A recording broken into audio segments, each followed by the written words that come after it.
A danas ću reći nešto o asketskoj ekonomiji.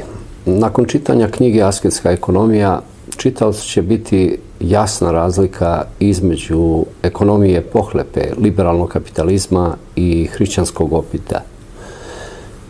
U nekoliko rečenica ću probati da objasnim osnovne postulate antropološkog pristupa ekonomskim temama.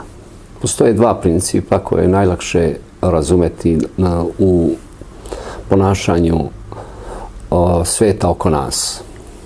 I morski i zemaljski lav živi u haremima. Ali u haremu živi i druge životinje, pa i ljudi. Navedimo recimo jelena lopatara.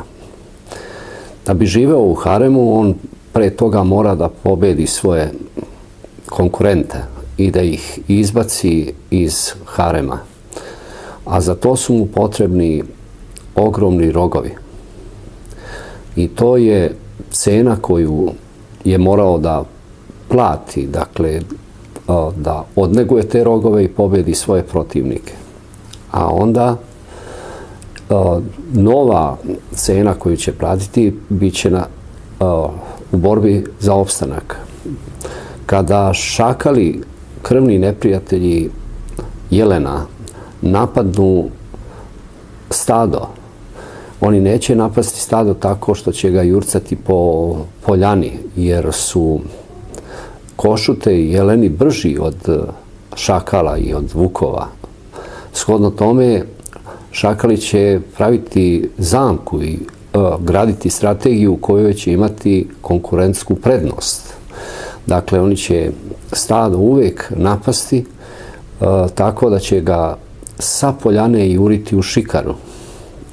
I zna se ko će tada nastradati prvi. Onaj koji ima najšire rogove, jer će se teško probijati kroz šikaru.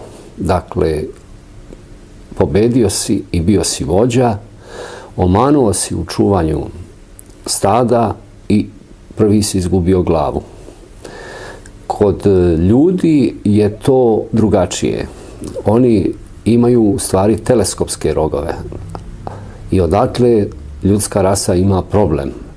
Zato što lideri ne plaćaju svojom glavom greške koje su počinili u vođenju stada. Znači, već beže u bunkere ili tamo gde je najmanja verovatnoća da će izgubiti svoju glavu. Asketska ekonomija upravo bazira celu priču šta bi se desilo kada bismo mogli da imamo i mi fiksne rogove kao što ih imaju jeleni. Hvala.